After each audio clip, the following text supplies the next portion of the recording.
Yarn. Yarn 27. Escape from Madrid. I was not a member of any political party, but we felt there was no way out. Peace was not possible. At that time, we couldn't stand each other. Divisions and tensions had reached such a point that even seeing a socialist, not to mention a communist, was the same as seeing the devil. All wars are civil wars because all men are brothers.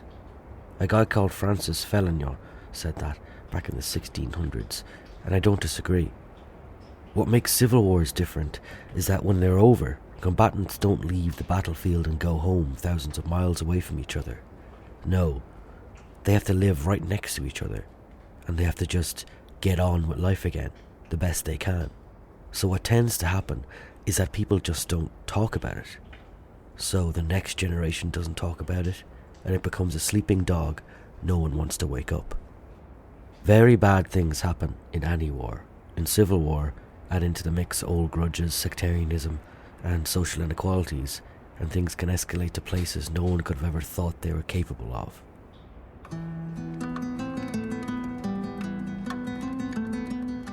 So what happens when someone of a curious nature starts asking questions? I'm not shy, I have to say. What happens when someone decides to poke the sleeping dog? So basically I was just knocking all the doors that I could. This is my friend Pablo. I'm Pablo De Miguel. I'm a Spanish living in Dublin, Ireland, and my passion is about history, and I've been researching a family episode related to the Spanish Civil War that it's basically leading me to writing a book. This is the story of how Pablo unraveled a family mystery. Okay, I just want to know more about this guy. He originally wanted to know what happened to his great uncle during the Spanish Civil War. I was really ashamed that I didn't even know his name. It was Uncle Pepe, is just like a nickname. But this led him to unearth a major international diplomatic incident that was little known until now. And it is still really unknown, or at least people really don't want to know about it. Nowadays, the Civil War is a really hot topic. My generation couldn't really study. It was kind of like one of those topics that you don't touch. But that didn't stop Pablo. When he was a child, if anyone mentioned the Civil War, he wanted to know more. When I was a kid, my grandmother, not always, but certain times we were kind of talking about the Civil War, which was, it's really uncommon to get grandparents to talk about the Civil War because it was really traumatic and they didn't want to really relieve or revive those feelings, right? And I got to the story of one of my uncles that got killed in Paracuellos. You know, it's a population in Madrid. Pablo's great uncle was one of the few thousand people killed in what would become known as the Paracuellos massacre, a series of mass killings of civilians and soldiers by the Republican side of the Spanish Civil War. And in between November and December of 1936, when the war were in, I would say, the first 6 months. The final death toll still remains a subject of debate and controversy in Spain. They were prisoners. They took them out from the prison, just kids. So that's one of the things that really, okay, I just want to know more about this guy. Before we continue, it might make sense to give you some wider context of the period we'll be talking about. The Spanish Civil War is an incredibly complex subject, details of which are still being unearthed and debated to this day. Spain spent much of the 1920s under the dictatorship of Miguel Primo de Rivera. The economic hardships caused by the Great Depression intensified tensions between the classes in Spain. Labour unrest and strikes were widespread in the early 1930s, and the election of February 16, 1936 brought a leftist government to power. The conservative right didn't go along with this. They feared communism and the secularization of the country and wanted to restore Catholic control and the monarchy. The army mutinied and attempted a military coup. A bloody civil war ensued throughout the country. The nationalists, as the rebels were called, received support from Fascist Italy and Nazi Germany. Nationalists were mostly Roman Catholic, monarchists, higher-ranking members of the military, most landowners, and many businessmen. General Franco eventually emerged as the unified leader of the rebels.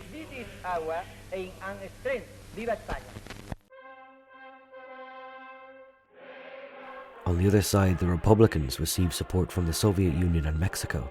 Republicans were made up of communists, anarchists, and socialists, and were mostly urban workers, agricultural labourers, and many of the educated middle class. In the first weeks and months of the revolt, the rebels, or nationalists, achieved control in some areas, primarily in Spanish Morocco, the Canary Islands, and the Balearic Islands. The Republican government managed to put down uprisings from within the major cities, including Madrid and Barcelona. The attempt of the rebels taking control of Madrid, and it failed. The army was dissolved because the army was the one who was racing, right, and trying to do the coup. So the government just dissolved the army. And what happened is that they basically armed the population.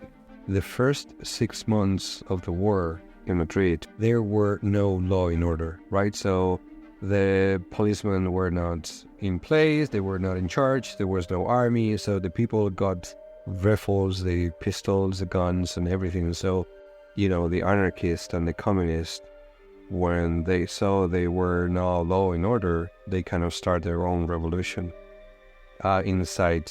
So the rebels didn't initially take control of Madrid, but the official government didn't have much control either. They were kind of the paramilitary kind of things, right? And then they started to prosecute people that were not aligned with their ideas, and they killed a lot of people without any trials. So the prosecution was not only for the rich kind of aristocratic layer of the society, it was also labormen that they didn't go to the strike in October 1934. This is where old scores and retributions surfaced. Scenes at Oviedo in the Asturias show the aftermath of the fighting with the rebels in the north of Spain. The 1934 strike Pablo was talking about 2 years before was a major strike action taken by miners in northern Spain against the then conservative government. The strike and the wider demonstrations eventually developed into a violent uprising against the conservative regime. Civilian casualties amounted to 100, while 200 civil guards were killed. You must realize that this wasn't just another strike for things like wages or better working conditions. This was a revolutionary strike, and our aim was to overthrow the government and take power. This revolt has been regarded by some as the first battle of, or the prelude to, the Spanish Civil War. So they were even killed because of that, 2 years later. They were just cleaning and executing, killing all of these people. Pablo uncovered that his uncle was a soldier in the army, and he was one of those people killed in the very early stages of the war in Madrid during the lockdown by the Republicans. He was a captain of engineers in the army. So basically, I started to collect information that was really okay, I know the profile of this guy in the army. I got into, basically, I was able to redo his life. So it's really interesting because actually my book is not about him. That's a really good start. So maybe we need to cut. So when I was done about him, then I was going to, my family is from Salamanca, which is in the northwest. That's why my family didn't really participate in the Civil War, because they were under the part where the war was not happening, because they got into the nationalist kind of control. I was invited to a dinner where I met one of my mom's relatives, and she was the only person alive that get to know José Solve Soler, Uncle Pepe. I was telling her she was 95 by the time, so she was just like, oh, you did a great job, and Uncle Pepe was like this, like that. So I was kind of getting even more information. She told me, you need to study. You need to learn about your great auntie, which was the wife of the Uncle Pepe. I say, why? And she was just like, no, she was in Madrid because Uncle Pepe was captured in Madrid. José Solve Soler, Uncle Pepe, was deployed in Salamanca.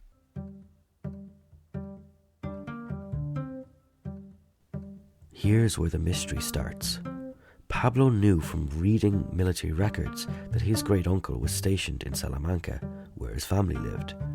But he also knew Uncle Pepe was executed just outside Madrid. That's over 200 kilometers away from Salamanca. Now this woman, who knew Uncle Pepe, was saying that Uncle Pepe's wife was also in Madrid with her husband. Soldiers don't usually take their wives with them on deployments. Everything was just like really curious, and I was just like I was intrigued by the story, why they were in Madrid. After knowing these facts, I connected the dots. This guy, the Uncle Pepe, was, in a balloon, and he got an accident.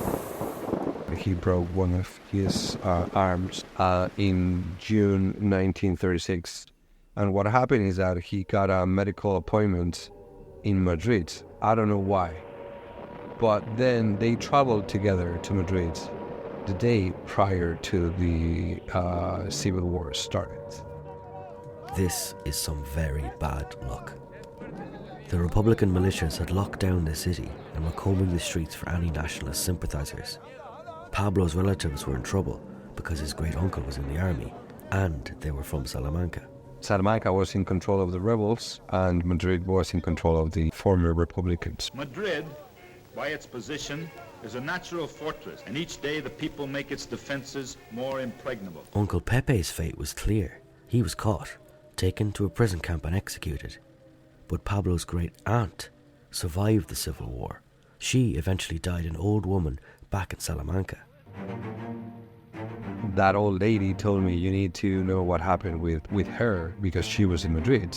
She ended up coming back home to Salamanca through Italy. She went from Madrid to Italy and to Italy to Salamanca, which it's a nonsense kind of trip, right? I said, what happened here? But no one in Pablo's family knew anything else. He'd encountered a second mystery.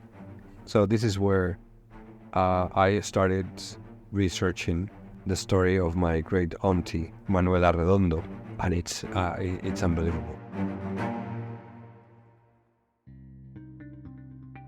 Madrid, the condemned city, condemned to terror, fire and havoc, is still in the front line of battle.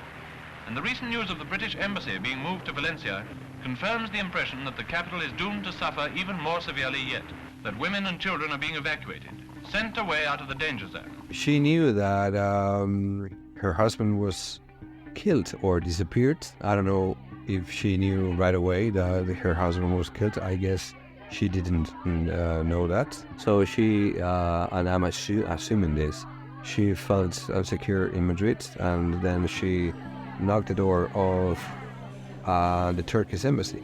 She got asylum in the Turkish embassy, but I didn't have that from the conversation that I have with this old lady in Salamanca. And the only things that she shared is that she was in Italy before she got back home. And then by reviewing the lists, I saw her, so I could identify her on those lists.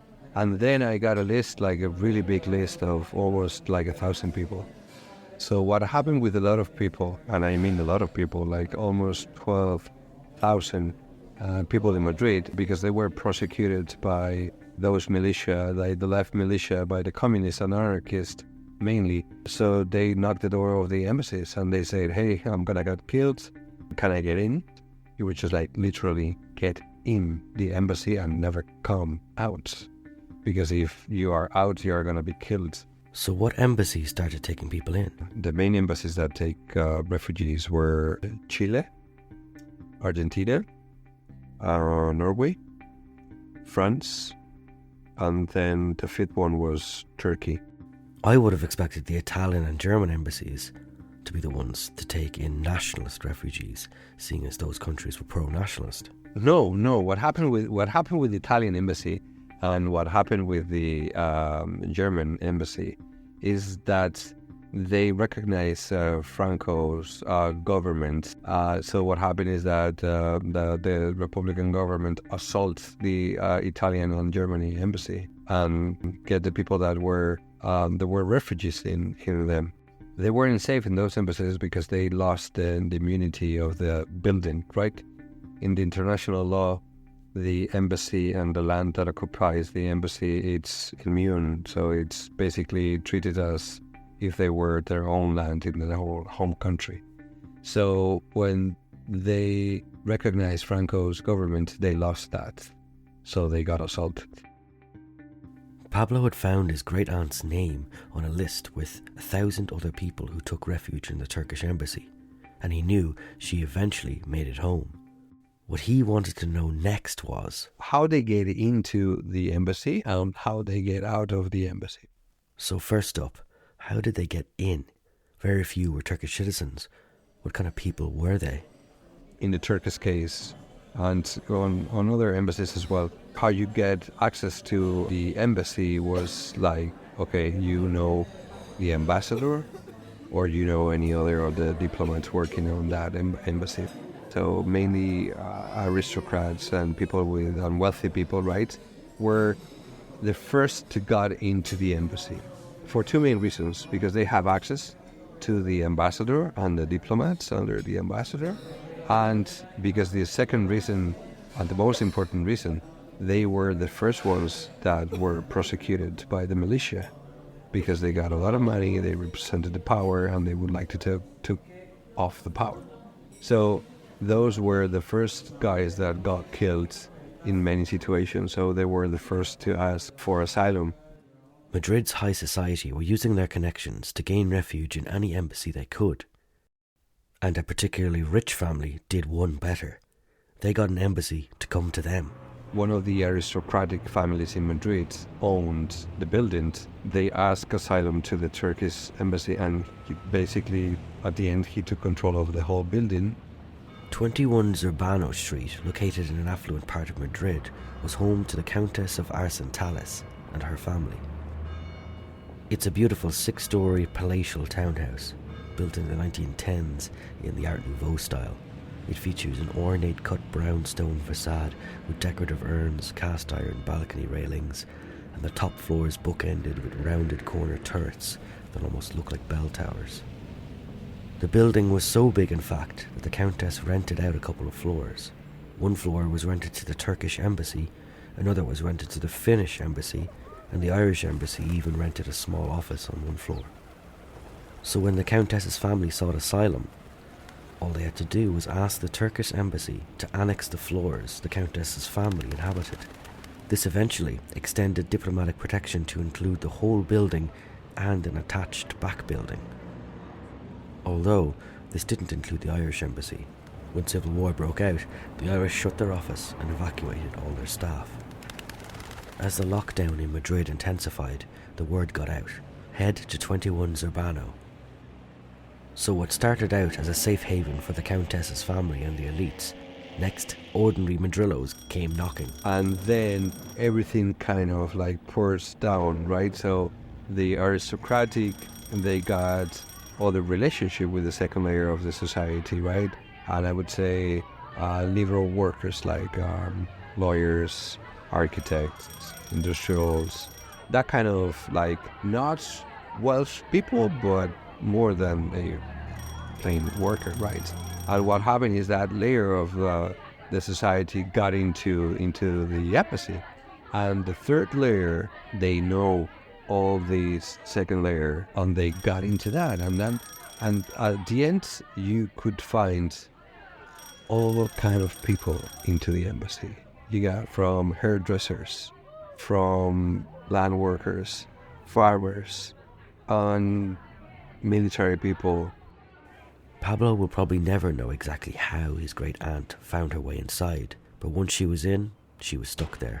The two first stories, they didn't even have the windows open, so they were with curtains because they could get spotted and they could get killed. The rooftop was not really in use by that time because they got other militia that could just spot them in other rooftops and kill them, so they didn't use that much. During Pablo's research, he found personal accounts written by some of the inhabitants. Here's one from the point of view of a young boy at the time. We went to bed very early because the lights couldn't be left on past a certain time for fear of bombings. Because everything became so dark and so quiet, and at the same time there were so many people crowded together, it was a contrast that made me feel a strange sensation of loneliness and being lost. And the fact that you were saying they were not able to go out is one of the things that I thought at the beginning. But there were people that needed to go out for many different reasons. And they exposed themselves and they got out of the embassy. And I don't know of any cases where they were not getting back. But I know mostly women went out to try to find food. The food was scarce. Everything was just like you couldn't find anything in Madrid back in those days. And then you were having 1,000 people in 2 buildings, right? So it was really hard. Here's another account from a young boy, this time on the subject of food. Regarding food, I remember how the embassy provided cans of cold meat and beautiful oranges distributed at a rate of 1 for every 3 or 4 people. The peels were eaten fried as a substitute for potatoes. And it is really interesting because how they were organized inside of the house, right? So you have to think about 1,000 people in the house. But I calculated that more than 65 people were living in each. People were sleeping on every single square meter that they could find. Entire families, like families of 25 members with kids, men, women, everything. Yeah, there were no distinction. There were distinction in terms of men were sleeping in this side of the house and women were kind of sleeping in the other side. How they were organized, so they were chiefs of each house, right? So, and then there were a main chief of the house. So every house chief were kind of reporting to this main guy. And this is how they were basically knowing what necessities they have per house. Some of the personal accounts Pablo uncovered showed that the inhabitants' organization included their own currency to be used within the embassy. They even minted their own rudimentary coins. They were made from cardboard and their design, size and color denoted their value. The 25-cent piece, which I remembered most vividly, was rectangular and featured a Turkish flag. To ensure its authenticity, my mother marked the back of each coin with her initial M and her signature. For Pablo's great-aunt, life inside the embassy went on like this for a while. It was from the beginning of August 1936, until May 1937. So that was, good 9 months. After 9 months, the embassy and its ambassador, Tevfik Kemal Kapaylar, reached their breaking point. The Turkish ambassador, Kapaylar, wanted to get a full evacuation. I want to get these people out from the Turkish embassy because I don't have any resources to maintain them in Madrid. Negotiations began between the Turkish government and the Spanish Republicans, who were still defending Madrid and Barcelona. At the beginning, at the really beginning of the conversations, and basically almost until the end, everyone should go to Istanbul. But the Spanish government on the Republican side changed, and then they got an agreement with the Turkish. So the agreement was to get everybody out of the embassy, but the military people should remain. Only women, children, and men that could not participate in the war would basically go to Italy. Men that could participate in the war, that means between 18 and 45, they should go to Istanbul.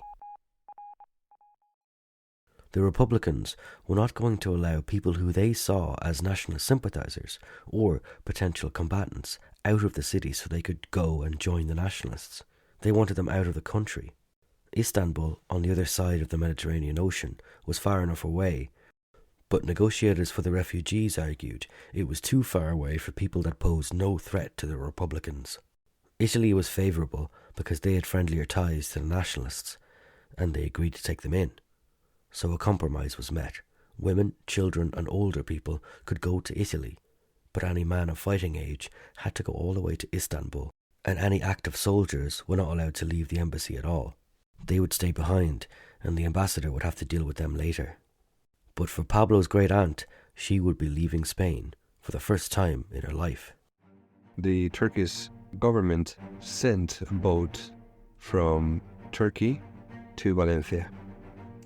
And that boat stayed there until all the refugees from Madrid get to the boat. Madrid is 350 kilometers away from Valencia, so the logistics were amazing. All the embassies that did any kind of evacuations were through Palencia or Alicante in the coast. Basically what they did was to hire buses, right? And they were doing trips with these people. Here's another personal account from one of the women evacuated. On the 13th of May 1937, the day designated for departure, after preparing ourselves both spiritually and physically, at 9 in the evening, we were called by our numbers to take our respective places in the bus. There were 10 vehicles, each bearing the flag of Turkey, and we were assigned to the second one. We had to leave the embassy with our number pinned to the label of our coat, another on the suitcase, and any other packages we were carrying, departing in an orderly manner. The plan was for the boat to cross the Mediterranean, make a stop at the port of Syracuse on the east coast of Sicily to let off women and children, then carry on to the final destination of Istanbul with the remaining men. But as the boat approached the Sicilian shore, all the young men of fighting age saw their opportunity to cut their trip short. When the boat was approaching Syracuse, and they start to not to get a fight with the Turkish officials that were in the boat, but they were kind of like pressing, and at the end they jumped they get off the boat. They were free.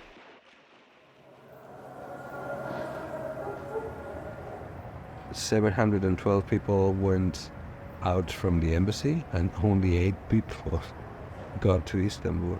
And those 8 people were Turkish citizens." When reports got back to the Spanish Republicans that only 8 people made it to Istanbul, Turkey and the Turkish ambassador in Madrid were in trouble. That was a major point in the relationship of the Spanish Republicans and the Turkish, because that was not the agreement.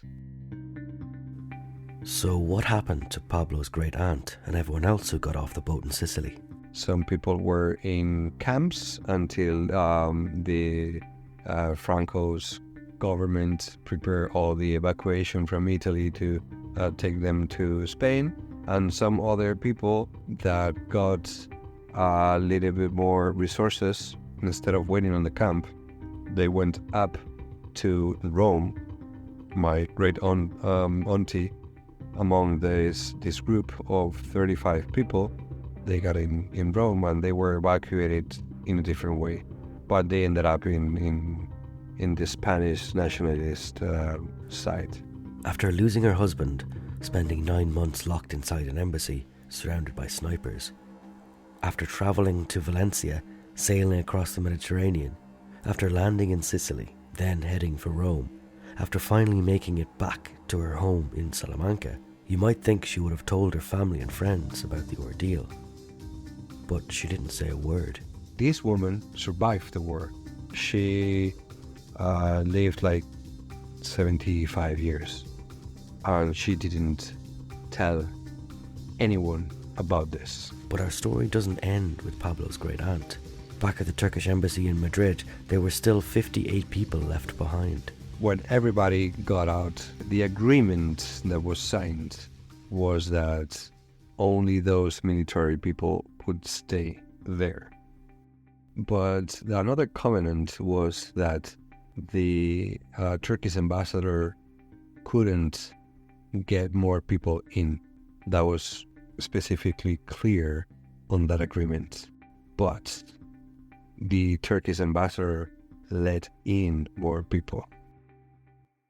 The Turkish ambassador continued to take more people in, but now he was breaking the agreement he made with the Spanish government. Why did he do this? Pablo has a theory, which we'll get to a little later. But first, we have to mention one more twist involving the embassy. Unbeknownst to Ambassador Kapowler, a pair of nationalist spies gained access to 21 Zubrano Street. By November 1937, everything got really messy because the two major spies of the fifth column, they got into the Turkish embassy with fake names and fake identities. The fifth column was a secretive subversive group that worked against the Republican leadership from inside Madrid. This term was coined by Nationalist General Emilio Mola in a radio broadcast on October 16, 1936, in which he said he had a fifth column of sympathizers for General Franco among the Republicans holding the city of Madrid, and it would join his 4 columns of troops that were currently marching on the city. The term was popularized by writer Ernest Hemingway. This is Ernest Hemingway. 4 columns advancing on Madrid shot their prisoner. When members of the 5th column were captured inside the city, they were also shot. It only took 1 month to the intelligence of the Republicans to find out where they were. So the Republican intelligence and the government were kind of in this situation. How do we get these 2 high profiles of the 5th column that are doing all kind of sabotage? We need these guys. So what we are going to do is that we are going to assault the embassy. They got an excuse, a made-up excuse, where somebody inside of the embassy were just shooting some policemen that were on the street, which was not true. The Republicans launched their assault on 21 Zurbano. They wanted to catch the spies and shut down the embassy for good. As they burst into the building, at that same moment is that a wedding was being celebrated inside the embassy.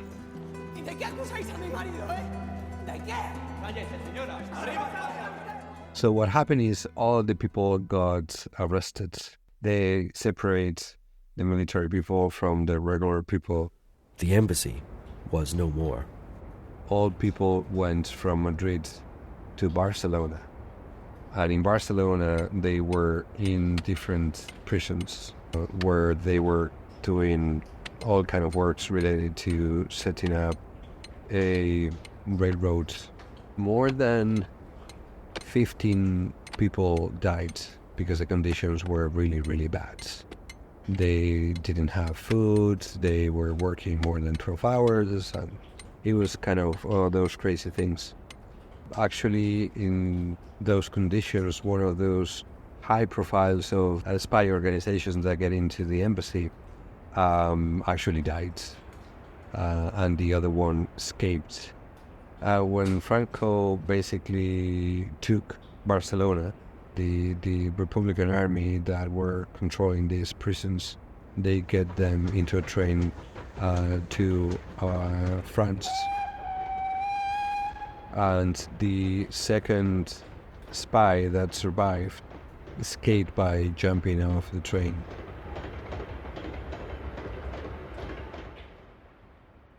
So what about Ambassador Kapowler? What happened to him? And why did he ignore the agreement and continue taking people in? More people got into this, and this is something that I'm still studying, why the ambassador basically broke that agreement. This is also related with the situation of Turkey with Italy. Pablo thinks the answer involves a bit of statecraft and geopolitics. We have to have in consideration that Turkey was a republic that was basically formed after the Ottoman Empire breakdown, right? So they were really young, and basically they were vulnerable in that sense. Franco was an ally of Italy and Germany, and also Italy got some interest in the Turkish territory, right?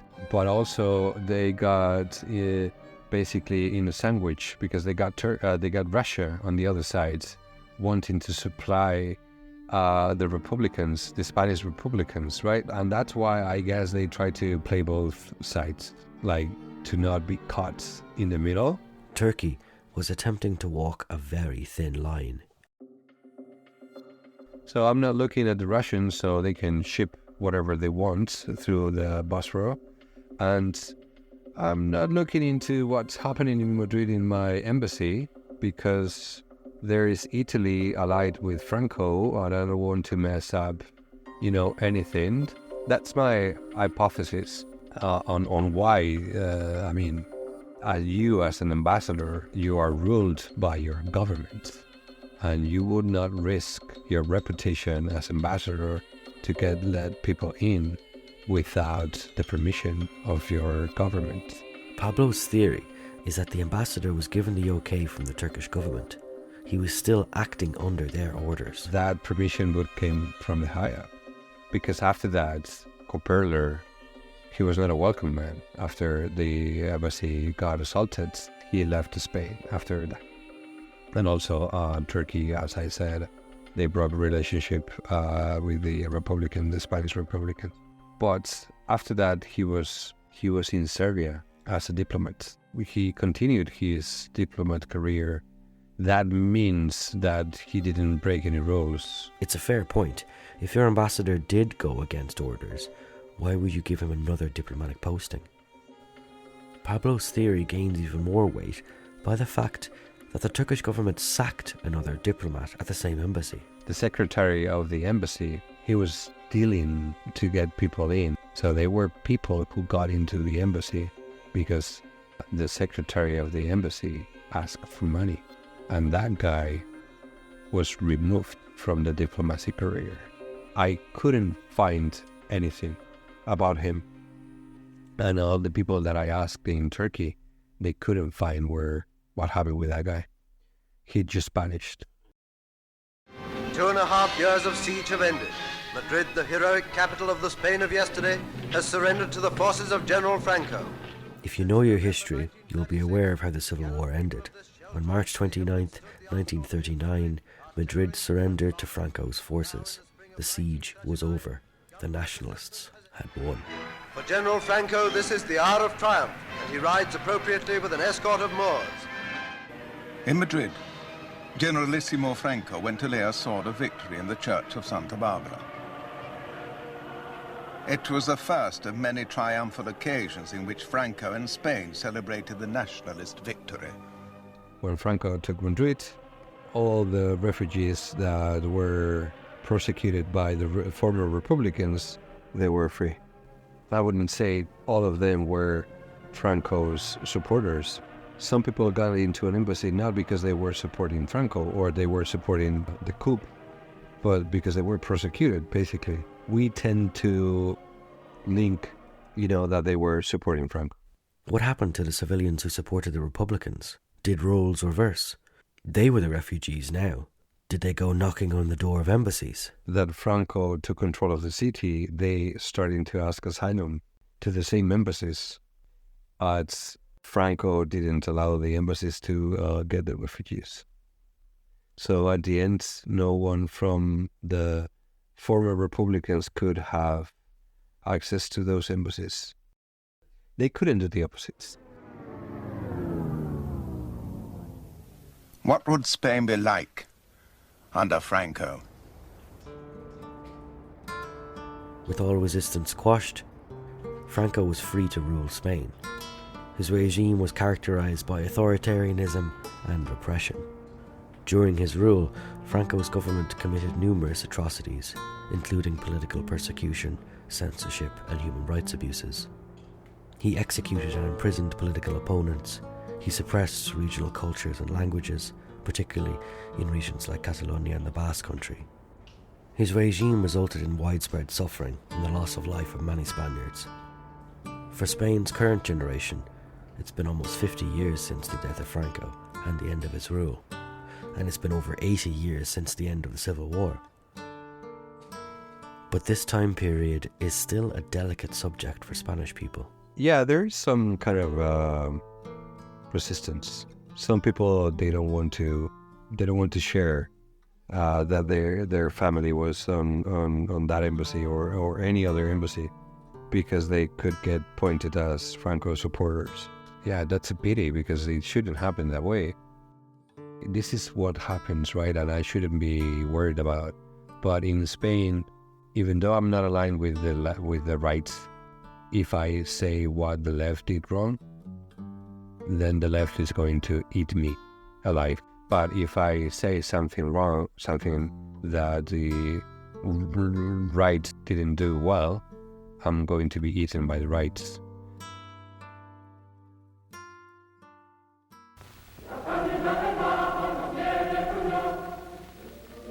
Whatever flack Pablo gets, it doesn't seem to deter his passion for the project.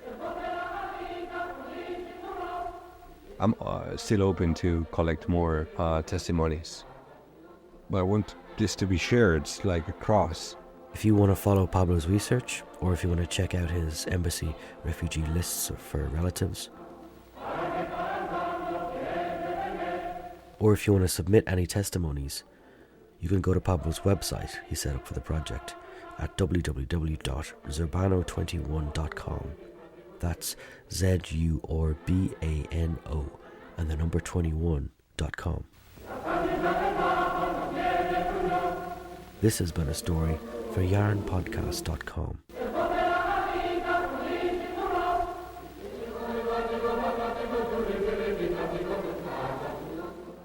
Produced by me, John Roach. Huge thanks to Pablo De Miguel for talking to me. And thanks to Pablo's son Martin and his wife Sofía, who voiced the diary entries you heard.